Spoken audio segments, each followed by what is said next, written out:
आप लोग को दिख रहा है क्या? शायद दिख रहा होगा आप लोग को।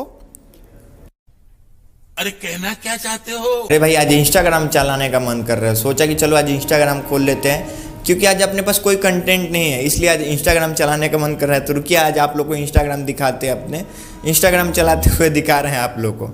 चलिए अभी इंस्टाग्राम खोला, ओपन किया, फिर सामने मेरे को सौम्या पोखरेल दिख गई। देखिए सामने मेरे को सौम्या पोखरेल दिख गई। आप लोग को दिख रही है क्या? कैमरा में क्या मालूम फोकस कर रहा है या नहीं। सामने सौम्या पोखरेल दिख रही है, जो कि यही वही हीरोइन है सौम्या पोखरेल, टाइटू गर्ल, खेसारी लाल यादव के हीरोइन टाइटू गर्ल। आप लोग को दिख रहा है क्या? शायद दिख रहा होगा आप लोग को। रहा नहीं जाता, तड़प ही ऐसी है ना।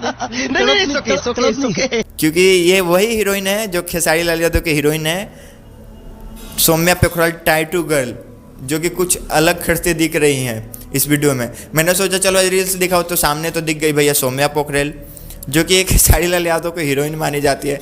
लेकिन खेसारी लाल यादव को ये इन्होंने धोखा दे दिया। खेसारी लाल यादव, ये सौम्या पोखरेल नेपाल के रहने वाली है, जो कि खेसारी लाल यादव ने इनको काम भी दिया था एक दो गाना में, लेकिन इन्होंने खेसारी लाल यादव को धोखा दिया। तो फिर खेसारी लाल यादव को तुम धोखा दिया, तो खेसारी लाल यादव के पास तुम्हारा कोई जगह नहीं है सौम्या पोखरेल। अभी तुम जो कर रही हो वो अच्छी कर रही हो, ऐसे ही वीडियो बनाते रहो, तुम ट्रेंडिंग में जाओगी। मिलते हैं अगले टॉपिक के साथ, तब तक के लिए धन्यवाद, बाय।